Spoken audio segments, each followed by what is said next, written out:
علیکم and good evening. میں ہوں آپ کی میزبان ثنا ہارون. ناظرین، آزاد کشمیر کی سیاست میں ایک بڑا موڑ آ چکا ہے. وہ تنظیم جو خود کو عوامی حقوق کی علمبردار قرار دیتی رہی، آج ریاستی حکومت نے اسے کالعدم قرار دے دیا ہے. سوال یہ ہے کہ آخر ایسا کیا ہوا کہ ایک عوامی تحریک کو انسداد دہشت گردی ایکٹ کے تحت فرسٹ شیڈیول میں شامل کر دیا گیا؟ اگر 38 میں سے 35 مطالبات تسلیم ہو چکے تھے تو پھر 9 جون کی ہڑتال کس مقصد کے لیے تھی؟ عوام کے حق کے لیے یا سیاسی طاقت کا مظاہرہ کرنے کے لیے؟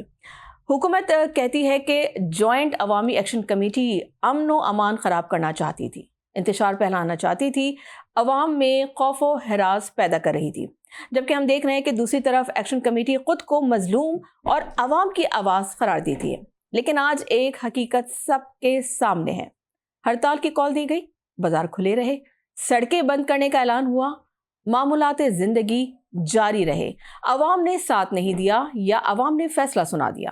کیا عوامی ایکشن کمیٹی واقعی عوام کی نمائندہ تھی یا چند افراد کا ایک ایسا گروہ جو ریاست کو دباؤ میں لا کر اپنی مرضی مسلط کرنا چاہتا تھا؟ 72 گرفتاریاں، کالعدم قرار دی گئی تنظیم، سخت سیکورٹی انتظامات اور حکومت کا واضح پیغام کہ قانون ہاتھ میں لینے کی اجازت نہیں دی جائے گی. آخر آزاد کشمیر میں یہ کشمکش کیوں پیدا ہوئی؟ کیا یہ عوامی حقوق کی جدوجہد تھی یا سیاسی انا کی جنگ؟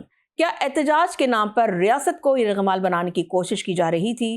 آج یہی سوالات اٹھائیں گے، حقائق جانیں گے اور معلوم کریں گے کہ عوامی ایکشن کمیٹی کا بیانیہ کیوں زمین بوس ہوا اور حکومت کے موقف کو تقویت کیوں ملی.